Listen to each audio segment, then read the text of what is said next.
Trump tried to shut her down, called her names, tried to control the room, but Jasmine Crockett gave him something far more dangerous. The truth, calmly delivered. They thought it would be just another made-for-TV town hall, staged at the packed Glass City Center in Toledo, Ohio, promoted for days on every major network. The event was framed as a criminal justice reform panel. President Trump, still in the White House, was set to appear live alongside selected lawmakers from both parties. The cameras were in place. The moderator had rehearsed every cue card. The audience was carefully screened for balance. It was supposed to be clean, tight, on message. Say a few agreeable things about law and order, toss some applause lines, then move on. That was the plan. But something felt off even before it started. In the green room, aides were whispering. One staffer noted that Trump seemed oddly quiet, not calm. He kept glancing between his talking points and the monitor, tapping a thick folder. No signature red cap tonight. Just a navy suit, and a smile that didn't reach his eyes. In the front row, families impacted by police violence held signs with names of loved ones lost. Silent, but present. Ohio activists had made sure they'd be visible just inside the camera frame. Backstage, Congressman Alan Pierce of Florida grumbled. This panel's too stacked. Too many voices, not enough softwares. He had spent the morning lobbying producers to cut Jasmine Crockett. To direct, he'd warned, too unpredictable, they didn't listen. And now, she stood just a few feet from the President of the United States, poised, unreadable. The moderator welcomed the nation, reading from a script. Applause filled the room as each speaker was introduced. Crockett was last. She gave a subtle nod not to the crowd, but to herself. Congresswoman Jasmine Crockett, of Texas. Former public defender, civil rights attorney. The applause came not as loud as Trump's. The room leaned red. Everyone knew it, but Crockett didn't flinch. She adjusted the mic and waited. The first 20 minutes crawled. Predictable talking points, polished sound bites. Trump repeated lines from campaign stops. We've done more for criminal justice than anyone of Obama. Routine claps followed, then it shifted. The moderator turned to Crockett. Congresswoman, you've reviewed recent DOJ reports. Do you believe current federal efforts are enough? She leaned in. No. The silence was sharp. Even the moderator hesitated, expecting her to soften the answer. She didn't. May I explain why? He nodded. The floor was hers. She locked eyes with Trump, not confrontational, just firm. I've read the December 2023 DOJ report on the Fort Worth Police Department, she began. It mirrors the same violations we saw in Baltimore, Louisville, Minneapolis. Excessive force, racial targeting, lack of oversight. Trump shifted slightly in his chair. You said in Baton Rouge last week that police reform is done under your administration, but these reports don't lie, Mr. President. People are still being harmed. And when you say it's done, it sounds like you're saying their pain doesn't matter anymore. The room held its breath. Trump smiled, but it didn't reach his eyes. Well, Jasmine, I know you like the camera. Maybe stick to your district. You don't understand how the federal system works. We've done more, she cut in. I do understand. That's why I'm telling you, the problem isn't fixed. It's being ignored. The room claps, not gears, just energy. Something real was happening. This wasn't the usual show, and the real moment. Still to come. Here's what people misunderstand about Jasmine Crockett. She doesn't try to dominate a room. She doesn't lean on buzzwords. She doesn't perform. She waits. She listens. And when she speaks, it cuts. That in Dallas courtrooms where she built her name, judges used to warn, if Crockett's quiet, get ready. She wasn't performing that night. She was aiming. I'm not saying policing is easy, she said, now looking directly into the camera. But telling Americans it's fixed while people are still getting brutalized, that's not leadership.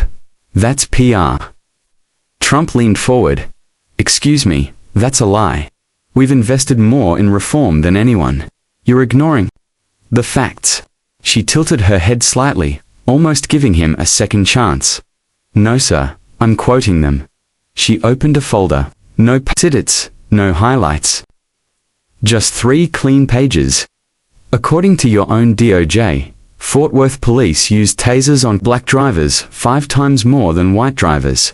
That same report says, quote, no pattern of bias could be concluded. She looked up. Explain to me how that works. Trump waved a hand. That's out of context. You people always twist numbers. That report had nothing to do with me. She followed instantly. It was published under your Department of Justice. Less than 4 months ago. Silence. Trump's lips moved, but no words came. A woman in the audience coughed. Someone else whispered, she's right. And just like that, the balance shifted. Not a full turn against Trump, but toward her. People leaned in. Phones raised not for spectacle, but for truth. Crockett kept going. We keep watching mothers bury their kids while the government says, everything's under control. It's not. And when someone like me says it, you treat it like a threat. But I'm not here to threaten. I'm here to represent. Trump burst. You don't represent anyone but yourself. You've been on TV for what, 5 minutes? Don't lecture me. I've already fixed this.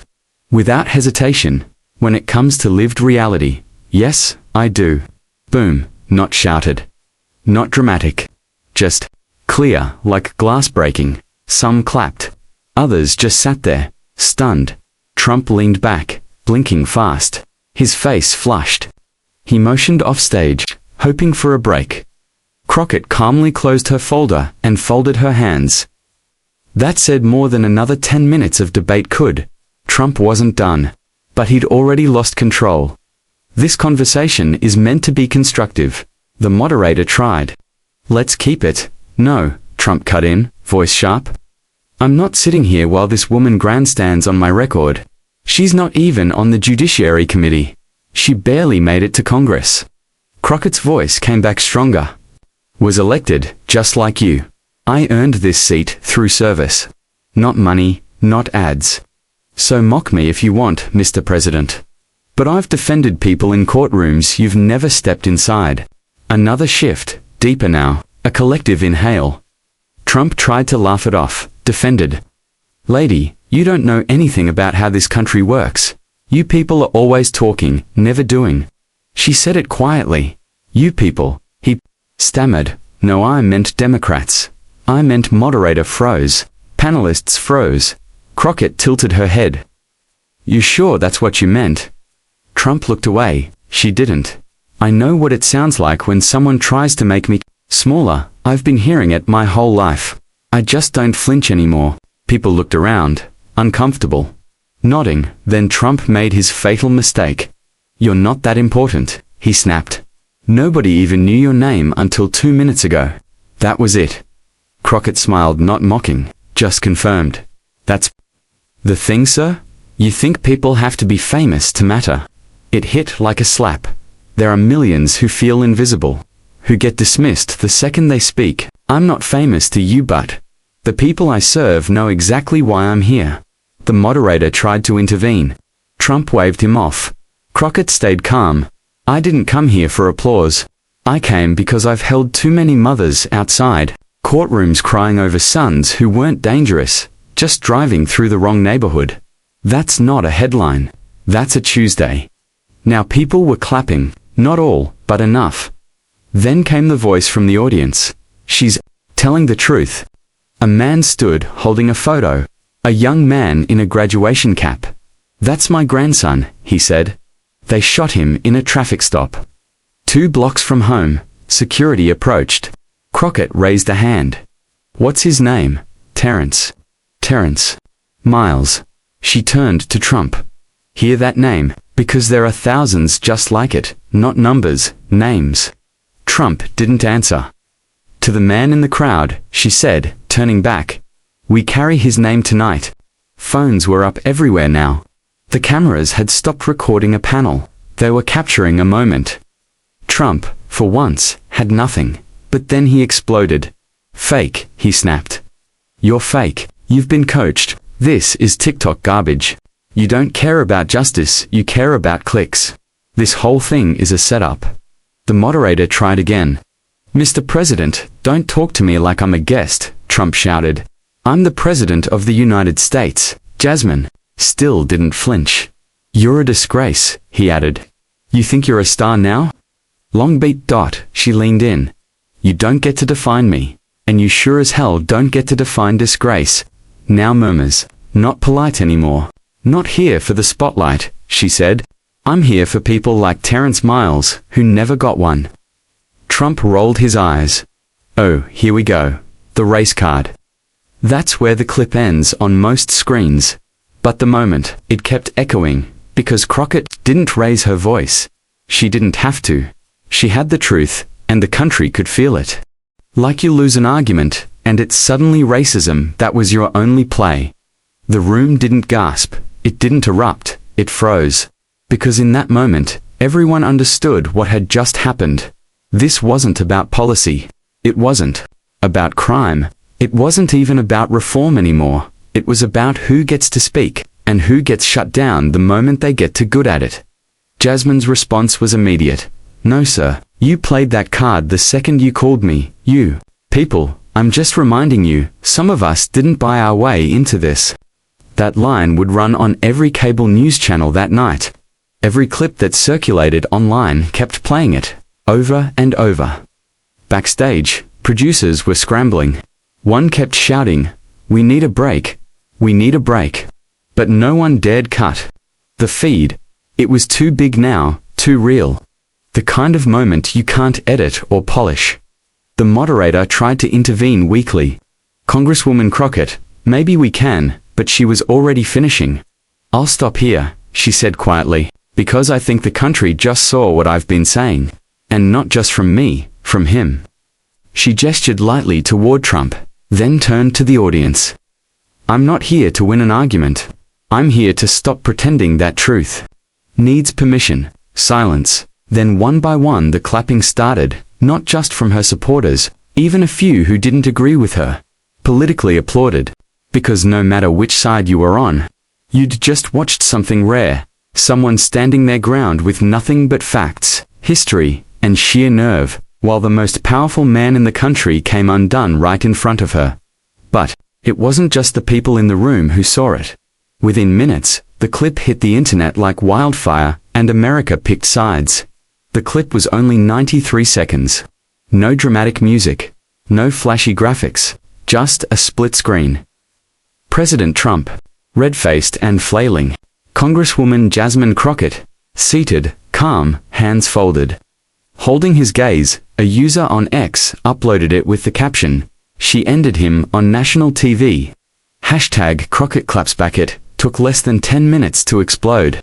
First the political commentators, then comedians, athletes, random users with no blue check marks and only 30 followers posted it with captions like, "She said what everyone's been thinking." I've never seen him this rattled. This wasn't a debate.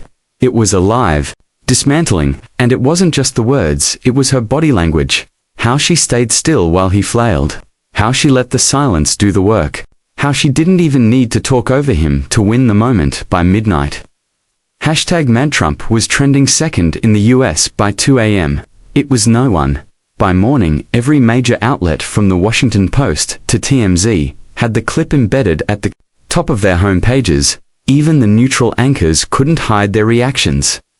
In a morning segment out of Cleveland, a local reporter said on air, "I don't know what Trump thought he was walking into, but Jasmine Crockett showed up like she brought the entire courtroom with her."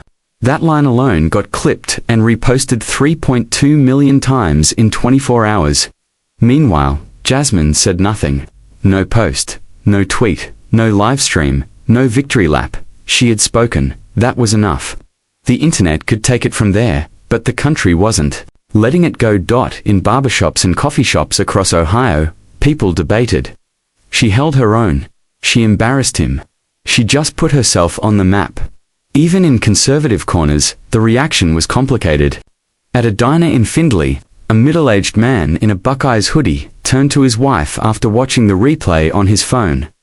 "I don't like her politics," he said. But that girl didn't back down. Gotta respect that. People began creating content, memes, GIFs, TikToks. One TikTok cut Jasmine's quote to a marching band beat. By noon, it had been used in over 30,000 remix videos. Teenagers were quoting her on Snapchat. College debate teams replayed her clip for strategy breakdowns. Teachers used it in civics classes to talk about tone, timing, and truth. Then something unexpected surfaced, a 2016 video, back when she was still a defense attorney. In it, she said, "People underestimate you when you stay calm. That's fine. Let them. Just means they'll never see the hit coming." The comments section exploded. "She's been that woman since day one.